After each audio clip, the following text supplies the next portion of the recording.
God brought you to this video for a reason, my friend, and that's why you clicked it, because you're ready to hear this, that anything you desire, your miracle, your change of your life, is but one prayer, one belief, one moment away from coming to fruition.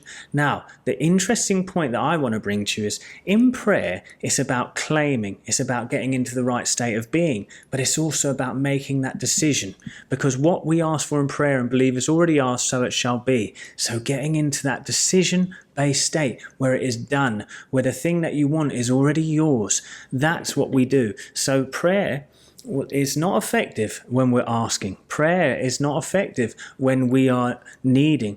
We are here today, and I'm here today to tell you that God is not withholding any miracle from you.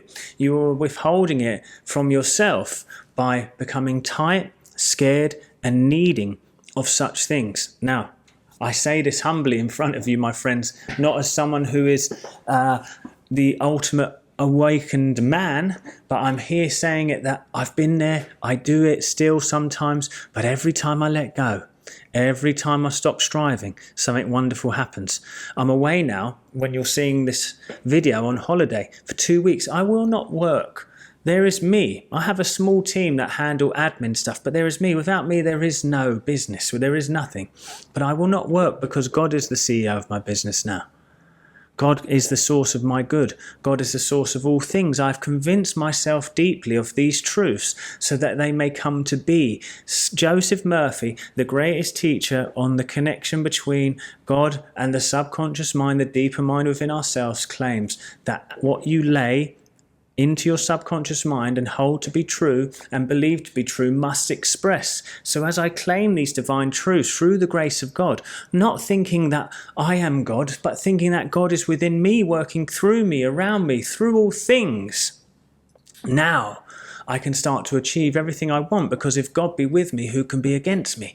This is a meaningless nothing to God to create in my life. It's just as easy for God to create a grain of sand than it is to create $1 million if needed. So why do we play so small?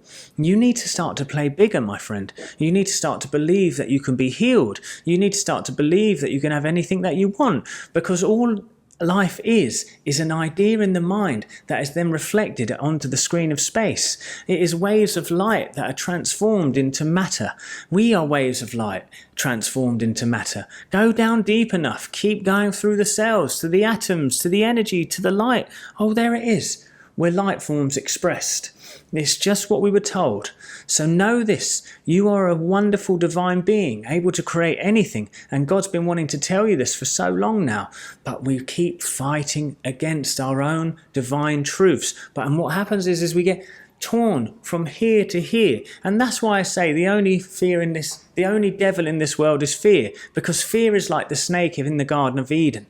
It tempts you to look away. It tempts you to do things that you know aren't just and true and honest and noble. It tempts you to do things that go against the ways of God, but the ways of God are true and just and beautiful. So you claim this truth and just and beautiful life. You start to claim, God is the true source of my supply of health, vitality, abundance, love, joy, all good things. Everything that God is, I am. I accept God into my life in all ways now and forever.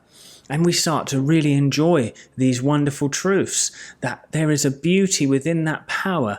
The Creator who created all of these things, that is constantly creating, constantly expanding, constantly growing, wants to expand through us. So He gives us desires, and those desires are just and noble, and you're allowed them. You want to be an actor? Do it. You want to be a singer? I wanted to be an actor. I did it. I wanted to be a coach. I'm here now. It's unbelievable sometimes when I think about it. Sometimes when I get locked in the work, you can forget, just like when I was an actor. But you have to sit back and realize you can create anything. The only thing that stops you from creating the thing you want in your life is the lack of trying through fear. So start the thing you want to do today. If you are on a healing journey, start to plan for your future of health. Do it without fear. I was broken the other weekend, doubled down, sick as a dog, didn't know if I was leaving this hotel or not. I was almost like quarantined myself from my family, had to go to the doctors in the end.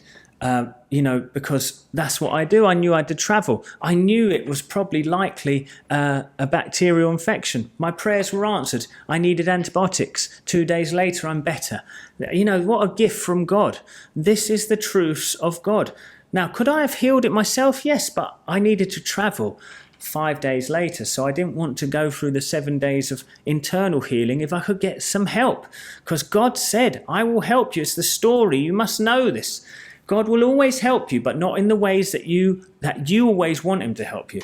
See, it would have been ideal for me to heal that night and be done the next day. I'm fine, but it didn't work out that way. It wasn't the way I wanted healing, but God still gave me the healing through my body, but then also through the antibiotics. So it's like when the man is in the river and he says, God, save me. And the door goes by and the guy dies and he says, oh man. I said, God, why didn't you save me? He said, I sent the door. I sent the boat. I sent the helicopter. He said, no, I wanted you to save me. You see, God will always try to help you, but you must be able to look for the signs. So when you're ready to receive it, you'll start to see the signs, but you must saturate yourself with God's truths, divine truths within your mind, and you can have anything that you want.